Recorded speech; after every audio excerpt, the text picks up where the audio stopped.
Hello learners, welcome to Unacademy. My name is Shivam Jindal and I cracked GATE exam with AIR 18 in 2023. I have cracked other exams also, as you know, ESC 2024, AIR 17 and ESC 2025, AIR 26. But today we are talking about GATE exam particularly, how to crack this exam with a very good rank.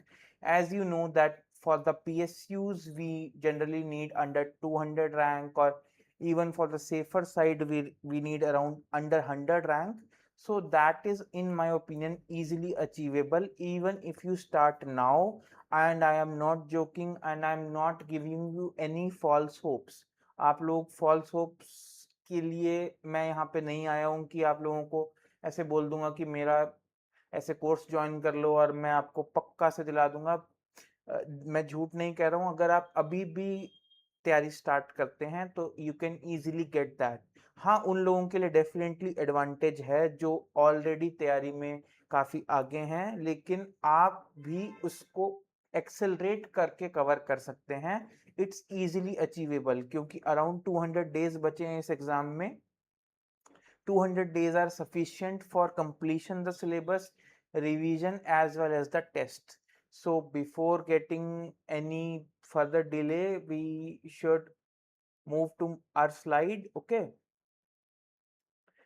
so I'll talk about how I cracked GATE with AIR 18. So quickly मैं एक बार short में आपको अपनी journey बता देता हूँ, ठीक है। In 2022, I was working with a company named as BEL, Bharat Electronics Limited, and it was a very good job. I was posted in my home city, and I was a project engineer there. My work hours were fixed, no Saturday, Sunday involved. I was living a good life. I had friends, सब कुछ सही था, but why I was not satisfied with this job. और ये आपके लिए एक lesson हो सकता है, because Bharat electronics limited is a Navratna PSU, is a very good company, no doubt about that, but it's not a core civil engineering company, it's a electronics company. So as a civil engineer, I was only person there, ठीक है। मतलब एक ही vacancy थी वहां पे civil engineer की, as a junior employee. I had seniors, but एक ही एम्प्लॉय थी और मैं अकेला ही ऑफिस में बैठता था। और मेरे पास बहुत ही कम वर्क अपॉर्चुनिटीज थी। इट्स लाइक कि बेल का प्राइमरी काम सिविल इंजीनियरिंग का नहीं है, तो मेरे पास वर्क अपॉर्चुनिटीज थी like maintenance work, some repair work, and very few civil engineering opportunities. So I was not very satisfied with my work, and I think मेरे पास पोटेंशियल ज़्यादा है, मुझे कुछ और करना है। सो वहीं पे रह के मुझे किसी एक मेरे फेलो एम्प्लॉय ने बोला कि यार तू इतना क्रिब करता रहता है इस जॉब के लिए, तो तू गेट क्यों नहीं दे देता, तू गेट की एग्जाम की तैयारी करना, फिर तुझे कोई भी PSU मिल जाएगी। सो मैंने बोला कि हाँ हाँ मैं करूँगा। एंड ही स्टार्टेड ऐसे लाइक, वो नहीं करते कि ऐसे थोड़ा हंसने लग जाता है कि हाँ हाँ ठीक है कर लेना, फिर ऐसे ठीक है तो कल से तो तू तैयारी स्टार्ट करेगा ना। मैंने कहा कि हाँ मैं करूँगा। So on the very that day I joined a library, क्योंकि मुझे ऐसा लगा कि लाइब्रेरी ज्वाइन कर लेता हूँ, क्योंकि ऑफिस से आके ना यार आप थोड़े लेजी हो जाते हो, कभी मैं हो जाता था। मतलब मैं ऑफिस से आता था, ऐसे बैठ जाता था, खाना पीना खाता था, कुछ फोन चलाने लग गए, तो मैं शेड्यूल नहीं बन पा रहा था। तो आई जॉइंड अ लाइब्रेरी, मैंने इवनिंग स्लॉट की लाइब्रेरी ले ली, वहां से पढ़ने लग गया। And I joined the library in November, और मैंने नवंबर इवनिंग स्लॉट में किया काम। अब मेरे पास डेज बचे थे कम। मतलब I had only December and January, मेरे पास डेज थे कम और मुझे सिलेबस कवर करना था काफी सारा। मुझे सिविल इंजीनियरिंग के सब्जेक्ट्स मैंने फिर भी जल्दी जल्दी निपटा दिए थे। ऐसा नहीं था मेरी फ्रेश तैयारी नहीं थी, मैंने थोड़ी सी इससे तैयारी पहले की थी, बट उसके बाद मेरे को ये जॉब मिल गई बेल वाली, तो मैंने तैयारी छोड़ दी। तो मैंने कुछ कुछ रिवीजन किया सिविल इंजीनियरिंग सब्जेक्ट्स का। मेरे सब्जेक्ट्स बचे थे, उनके टेस्ट बचे थे, मैथ्स बचा था, एप्टीट्यूड बचा था, तो ये वाला सब्जेक्ट्स मेरे बचे थे, ठीक है। तो अब मुझे नवंबर और दिसंबर में ये सब करना था। सो आई आपको मैं अपना शेड्यूल बता नहीं सकता। मैं अराउंड 12 से 13 घंटे रेगुलर पढ़ा हूँ, सच में पढ़ा हूँ, बिना किसी गैप के पढ़ा हूँ। 1 सेकंड, 12 से 13 घंटे मैं अराउंड दिसंबर एंड जनवरी और जितने भी दिन फरवरी के बचते थे एग्ज़ाम से पहले, आई थिंक मेरा 9th फ़ेब को एग्ज़ाम था या 15th फ़ेब को, मुझे क्लियरली याद नहीं है। जितने भी दिन बचते थे मैंने सब दिन पढ़ाई की है। लास्ट के दिनों पे इतने सारे टेस्ट दिए हैं जिसकी हम बात करेंगे कि I think test are the really key to any exam cracking, ठीक है?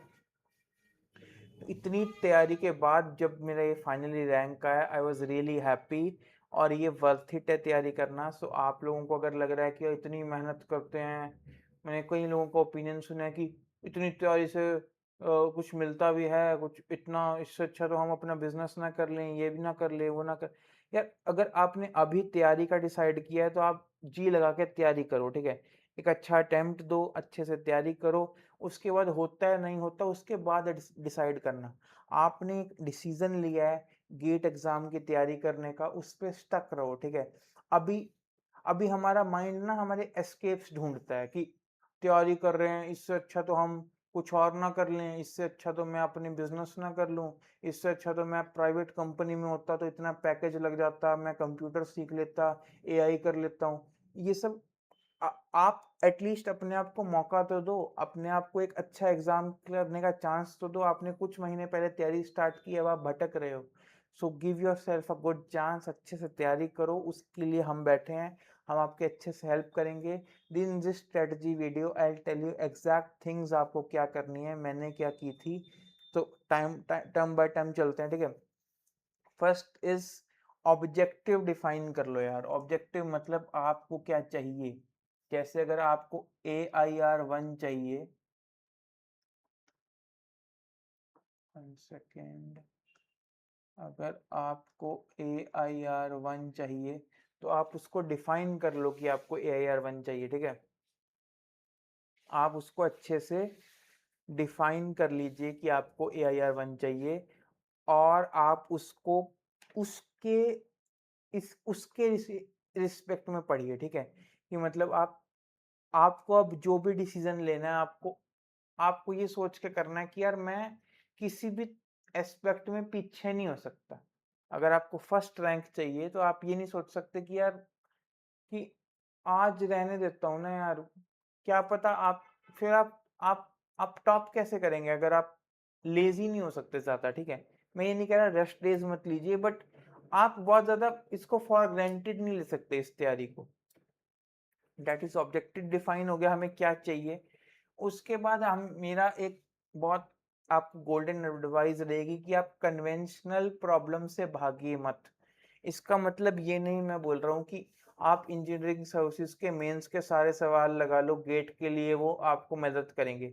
ऑब्वियसली वो आपको बहुत टाइम लेंगे, आप क्या पता एक सब्जेक्ट के प्रीवियस ईयर लगाने लग जाएं, आप फ्लूइड के लगाने लग जाए, मान लो आप फ्लूइड के मेंस के सवाल लगाओ और आपको क्या पता 15 दिन वो सवाल लगाने में लग जाएं, तो आप मेरा गला पकड़ोगे कि सर आपने बोला था मेंस का सवाल लगाओ, मेरे तो मेंस का सवाल लगाने में 15 दिन लग गए, अब मेरे को सारे सवाल याद भी नहीं है, अब मेरा तो इतना टाइम लग गया, अब मैं रिवाइज कब करूं, मेरा तो टाइम वेस्ट हो गया। सो आई एम नॉट सेइंग कि आप सारे सवाल लगाओ, मैं ये बोल रहा हूँ कि अप्रोच कन्वेंशनल होनी चाहिए। आपका अप्रोच ये नहीं होना चाहिए कि फॉर्मूला याद है, बस फॉर्मूला अप्लाई कर दिया और आंसर आ गया। आपको उस फॉर्मूले की अलग अलग एप्लीकेशन आनी चाहिए। आप कोई एक अच्छी अच्छी कन्वेंशनल प्रॉब्लम से एक कन्वेंशनल प्रॉब्लम से आप कम से कम 5 ऑब्जेक्टिव सवाल निकाल सकते हो, पता है?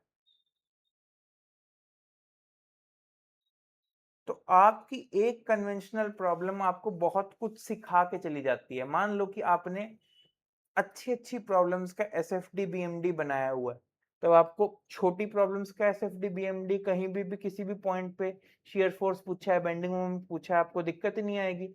आप कोई अच्छे सवाल करके जाइए स्लोप डिफ्लेक्शन मेथड के, मोमेंट डिस्ट्रीब्यूशन मेथड के। आपको गेट में कोई सवाल आता है, आप मजाला गलती कर दो क्योंकि आपने कन्वेंशनल प्रॉब्लम्स की हुई हैं। सो आप कन्वेंशनल प्रॉब्लम से भागिए मत, उनको अपनाइए। आपको खुद जज करना है कि कौन सी प्रॉब्लम से, अब मान लो यार आप एक ही तरह की प्रॉब्लम करते जा रहे हैं, आपने बेसिकली वॉइड रेशो और वाटर कंटेंट और इन सब की जो रिलेशन होते हैं उनसे रिलेटेड फर्स्ट चैप्टर के क्वेश्चन बहुत सारे कर दिए, तो वो थोड़ी स्मार्ट अप्रोच हुई। आप ये देखो कि आप इस टाइप के सवाल कर पाते हो या नहीं। आप इस चैप्टर की कुछ कन्वेंशनल प्रॉब्लम्स में भी हाथ पैर मार सकते हो। आपको डेरिवेशंस आती हैं, कई बार डेरिवेशन रिलेटेड सवाल बन जाता है। मान लो आरसीसी में उसने बोला अगर हम लोग अपनी स्ट्रेस और जो स्ट्रेन है उसको हम लोग लीनियर ना माने अगर, तो हमारे क्या क्या चेंज आएंगे। सो आपको देखना है कि स्ट्रेस और स्ट्रेन लीनियर मानने से हमने क्यों मानी थी असम्पशन, इससे क्या हो रहा था, और ना लीनियर मानने से अब क्या चेंज आ सकते हैं। ये सब चीजें आपको बैकग्राउंड में पता होना चाहिए, ये तब पढ़ोगे जब आप थोड़ी डेप्थ में पढ़ोगे, थ्रू कन्वेंशनल अप्रोच पढ़ोगे, ठीक है। Next my advice will be one plan no deviation. So इसको अगर हम इसकी राइटिंग में पढ़ें, a single study plan followed for months beats a brilliant plan abandoned for 2 weeks after 2 weeks। मतलब एक स्टडी प्लान पे स्टक रहना है यार। आप मेरा फॉलो कर लीजिए, मेरी वीडियो देख रहे हैं, मेरा वीडियो देखने के बाद आपको लगता है ये इसका प्लान नहीं मुझे अच्छा लगता, कोई बात नहीं, आप किसी अनअकैडमी के किसी और एजुकेटर का प्लान देख लीजिए। आपको रैंडम कोई चैट जीपीटी कोई प्लान बताती है, आप उस पे स्टक हो जाइए, बट एक अच्छा प्लान जो आपको सूट करता है उस पे आप टिके रहिए। मैं अपने पर्सपेक्टिव से आपको बेस्ट प्लान बता सकता हूँ। आई क्लियर दिस एग्जाम, मुझे जो अच्छी अप्रोच लगती है मैं वो आपको बता रहा हूँ, आपको वो अच्छी लगती है तो आप मेरी एडवाइस पे स्टक रहिए। आप अगर उसको 1 महीने बाद आपको कोई और एडवाइस भा जाएगी, आप उस पे चले जाएंगे, तो इसमें मेरी एडवाइस का भी नुकसान है, जो सामने बताएगा उसका भी। आप भागिए मत।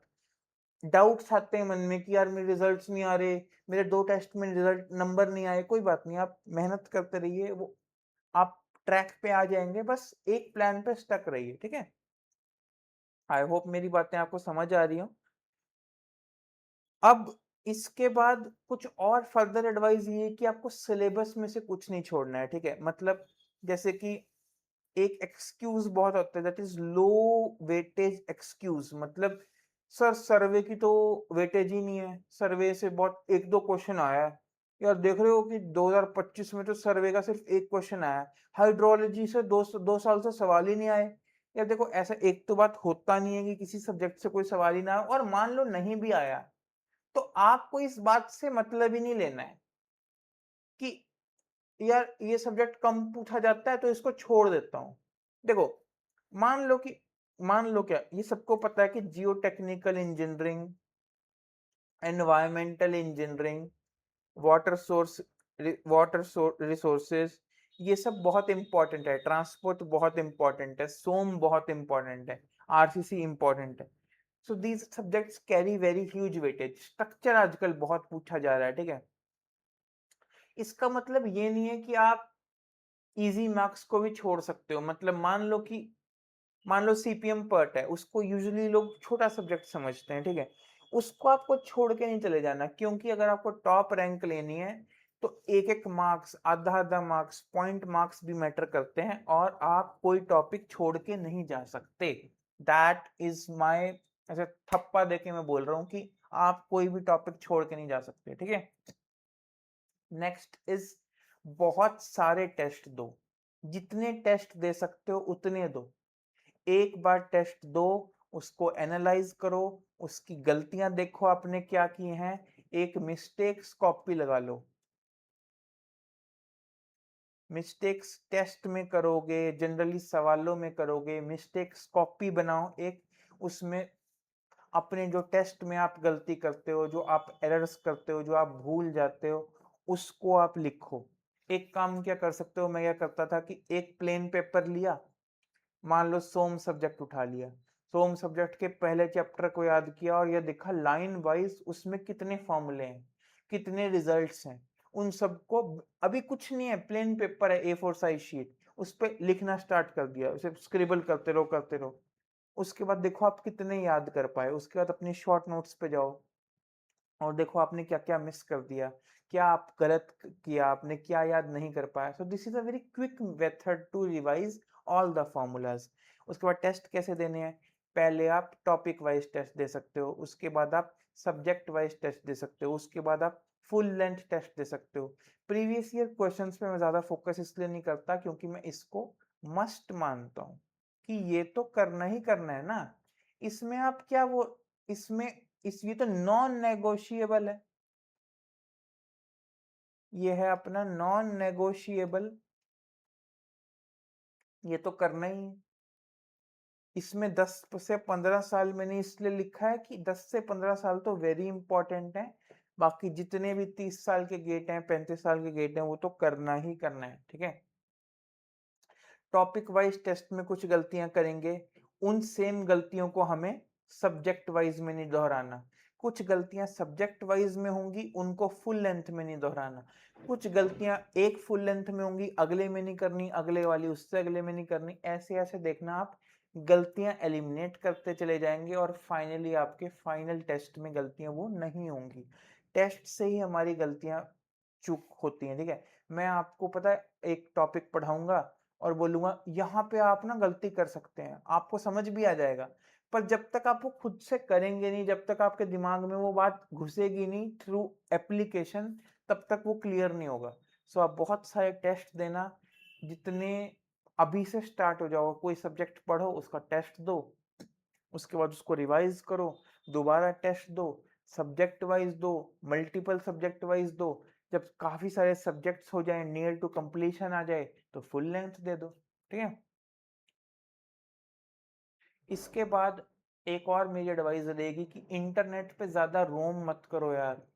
जैसे मैंने भी टेलीग्राम चलाया है, मैंने भी यूट्यूब चलाया है, और आपने देखा होगा, आप भी क्या पता ये गलती करते हो कि जसपाल सर के नोट्स चाहिए, शिवम सर के नोट्स चाहिए, शुभी मैम के नोट्स चाहिए, एक्स वाई जेड टीचर ने बहुत अच्छा पढ़ाया है, उनके नोट्स दे दो। तो इससे ना टाइम वेस्टेज बहुत ज्यादा है यार। मेरी आप एक एडवाइस मान लीजिए, पता है, एक आधा अच्छा सोर्स, मैं आपको जो स्ट्रक्चर अगर मैं मान लो पढ़ा रहा हूँ, उसमें मैं बहुत सारी प्रॉब्लम्स आपकी कवर कर दे रहा हूँ, ठीक है? बाकी आप खुद फिगर आउट करो, अपने टेस्ट दो, अपने प्रीवियस ईयर आपका बहुत बड़ा बुक बैंक है, ठीक है, उस क्वेश्चन बैंक है, सॉरी, उससे आप फिगर आउट करो। जितनी प्रॉब्लम्स आप खुद से लगाओगे वो आपके नोट्स होने चाहिए। आप अगर आप कोई पॉइंट मिस कर रहे हैं, आप नॉर्मल एआई की हेल्प ले लीजिए, ठीक है? आप बहुत ज्यादा, एक सब्जेक्ट है मान लो सॉइल मैकेनिक्स, आप 3 टीचर से पढ़ोगे, तीनों ने कुछ बहुत ज्यादा अलग अलग थोड़ी लिखा होगा। एक टीचर ने कोई एक पॉइंट एक्स्ट्रा लिखा होगा, तो दूसरे टीचर ने दूसरे टॉपिक का एक्स्ट्रा लिखा होगा। ओवरऑल सबके पेजेस और सब कुछ सेम ही होता है यार, तो ठीक है? आप सेम टॉपिक पढ़ने के लिए अलग अलग यूट्यूब वीडियोस मत देखो, अलग अलग नोट्स के लिए मत भागो। फलानी कोचिंग के वीडियो लेक्चर्स मिल जाएं, ऐसा मिल जाए वैसा, हम इतना सब यूट्यूब पे पढ़ा रहे हैं, there are special classes, there are very very economical Unacademy courses, आप उनको ज्वाइन कीजिए, ठीक है?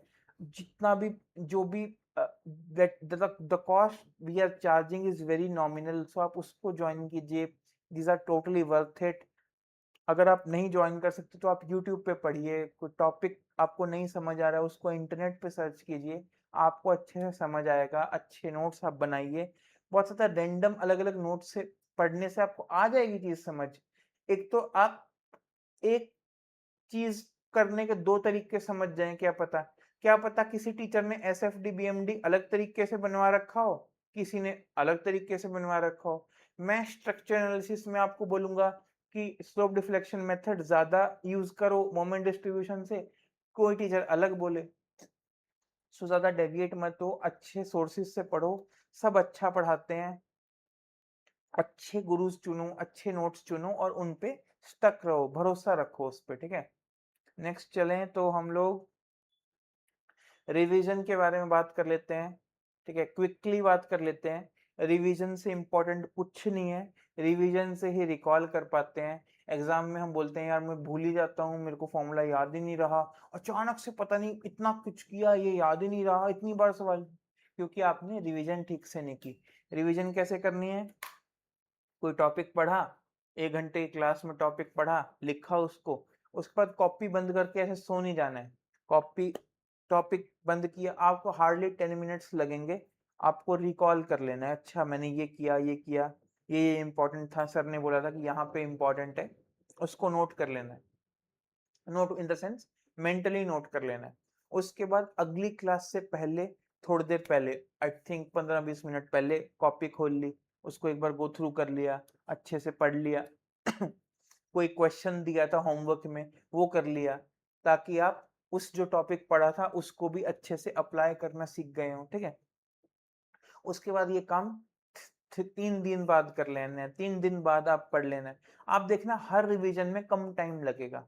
3 दिन बाद करने के बाद 7 दिन बाद कर लेना, 7 दिन के बाद मंथली कर लेना, मंथली के बाद आपको ऐसा ऐसा करते करते आपको लगेगा, मंथली करने के बाद तो ऐसा लगता है कि अब मैं नहीं भूलूंगा, क्योंकि आप साथ के साथ क्वेश्चंस भी करेंगे ना, क्वेश्चंस करने के थ्रू भी वो सेम कंसेप्ट यूज होगा, तो आप फाइनली वो सीख जाएंगे और आप मैक्सिमम से मैक्सिमम चीजें रिकॉल कर पाएंगे।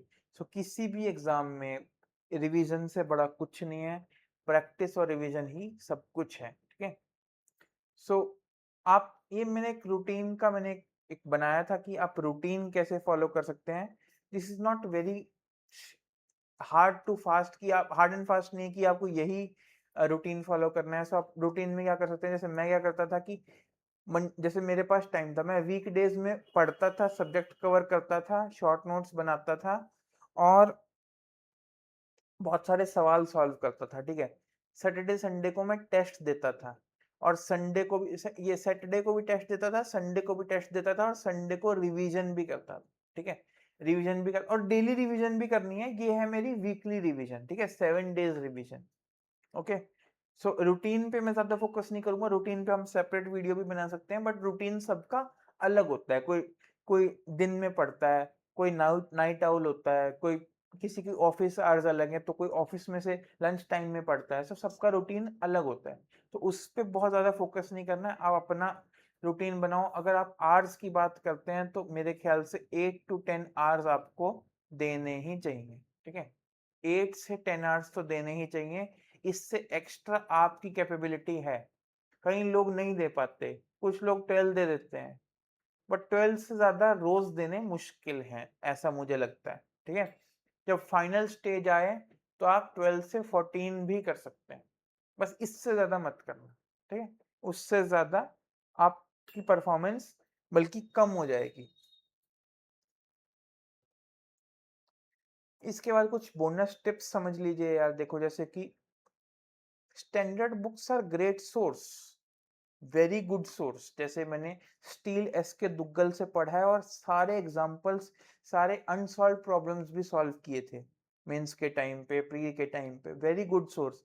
बट अगर क्रंच टाइम है, जैसे अभी गेट एग्जाम आने वाला है, तो आप सारी स्टैंडर्ड बुक्स से करने जाएंगे तो बहुत ज्यादा टाइम लग जाएगा। तो इससे अच्छा लेक्चर्स फॉलो कीजिए, नोट्स बनाइए, नोट्स पे फोकस कीजिए। ठीक है, अपनी प्रैक्टिस टाइम से करो। मतलब जैसे कि अगर गेट के एग्जाम में अगर आप बोलो कि 2 मिनट्स पर क्वेश्चन है, तो आप अगर 60 क्वेश्चन कर रहे हो तो 120 मिनट से ऊपर नहीं लगने चाहिए। आप एक स्टॉप वॉच या कोई टाइमर सेट कर लो, इतना टाइम लिया और उसमें सारे सवाल कर लेने हैं। अब ऑब्वियसली हर सवाल को 2 मिनट नहीं लगेंगे, किसी सवाल में 4 मिनट भी लगेंगे, किसी सवाल में 30 सेकंड भी लगेंगे। ऑन एन एवरेज इतने मिनट में इतने सवाल हो जाने चाहिए।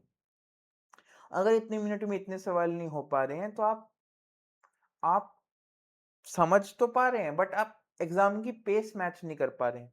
वो भी उतना ही खराब है ना पढ़ने जितना, मतलब ना आने जितना, क्योंकि आप एग्जाम टाइम में सारे सवाल ही नहीं कर पाएंगे। गेट एग्जाम में सबसे इंपॉर्टेंट ये भी तो है ना कि सारे एग्जाम क्वेश्चंस तक हम अच्छे से पहुंच पाए, हम कुछ क्वेश्चंस को दोबारा भी अटेम्प्ट कर पाए। ठीक है,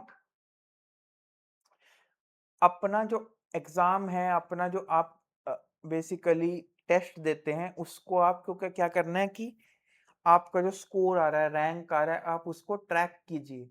आप देखिए कि मैं हर वीक बाय वीक इंप्रूव कर रहा हूं या नहीं। ठीक है, एक आप मिस्टेक कॉपी बनाइए, एरर लॉग बनाइए, मिस्टेक कॉपी बनाइए। कभी कभी बर्नआउट से बचने के लिए रेस्ट डे निकालिए, ठीक है। अपने आप को रेस्ट दो, वो काम करो जो आपकी कोई हॉबी है।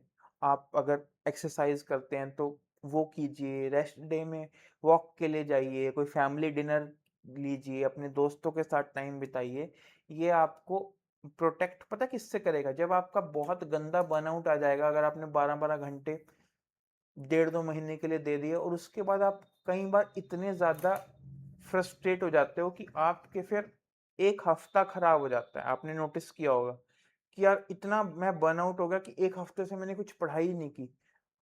तो इससे अच्छा तो आप एक एक दिन का गैप नॉर्मल देते तो आपके 2-3 दिन का ही ब्रेक आता ओवरऑल जर्नी में। अब आपने 7 दिन खराब कर दिए, तो ओवरऑल लॉस से अच्छा आप बीच बीच में जब आप बहुत ही ज्यादा बर्नआउट फील करें तब आप रेस्ट डे रख सकते हैं, ठीक है।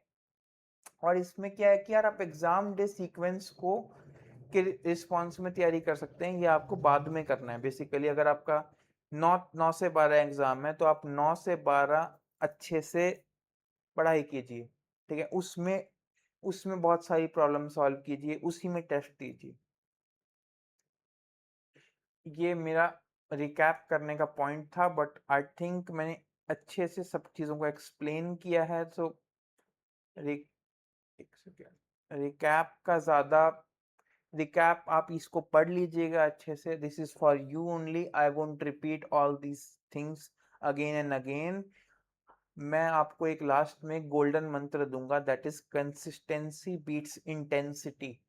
इट मीन्स कि अगर आपको जिम में बाइसेप्स ग्रो करनी है तो आप एक दिन में 8 घंटे की एक्सरसाइज नहीं कर सकते। अगर आप करोगे भी तो कोई रिजल्ट्स नहीं आएंगे अच्छे।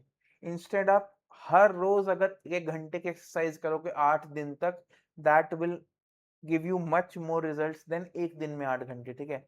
कंसिस्टेंसी इंपॉर्टेंट है। कंसिस्टेंसी का फायदा भी है, नुकसान भी है। कंसिस्टेंसी का फायदा ये है कि कंसिस्टेंसी ना आपको कभी कभी स्लो होना भी अलाउ करती है। एक सेकेंड।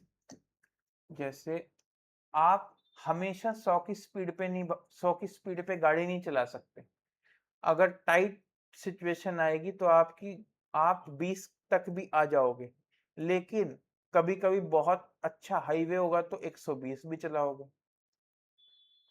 तो आपको कंसिस्टेंसी ये अलाउ करती है कि आप स्लो ऊपर नीचे जा सकते हो, बस रुकना नहीं है, चलते जाना है, ठीक है। आपको एक कांस्टेंट पेस बना के रखनी है। जीरो नहीं आ जाना कि यार मैं पढ़ाई छोड़ दी एकदम से, और एक एक दिन पढ़ाई की तो 15 घंटे पढ़ाई कर ली, अगले दिन जीरो पे आ गए। ये नहीं करना, एक पेस बना के चलना है, ठीक है। उसके बाद 4 पॉइंट्स और बोलूंगा। That is complete syllabus first, that is first point. Relentless testing करो, बहुत सारे टेस्ट दो। सोर्सेज को लिमिटेड रखो, एक सोर्स रखो। और डिसिप्लिन रिवीजन करो। रिवीजन में धोखा मत करो। ऐसे मत करो कि हाँ हाँ पढ़ लिया पढ़ लिया। आपको खुद को पता है कि आपको आता है या नहीं आता, रिवाइज करो, तसल्ली से करो, ठीक है। That's it from my side. हम आपको कोर्सेज में मिलते हैं। I will start structure analysis next. हम आपको उसमें मिलेंगे। I hope you join my course. आपको इस वीडियो से इंसाइट मिली हो तो प्लीज इसको लाइक कमेंट करना। आप अपने फ्रेंड सर्कल में जिसको भी इस वीडियो से हेल्प मिल सकती है उसको शेयर करना। थैंक यू, मिलते हैं क्लास में।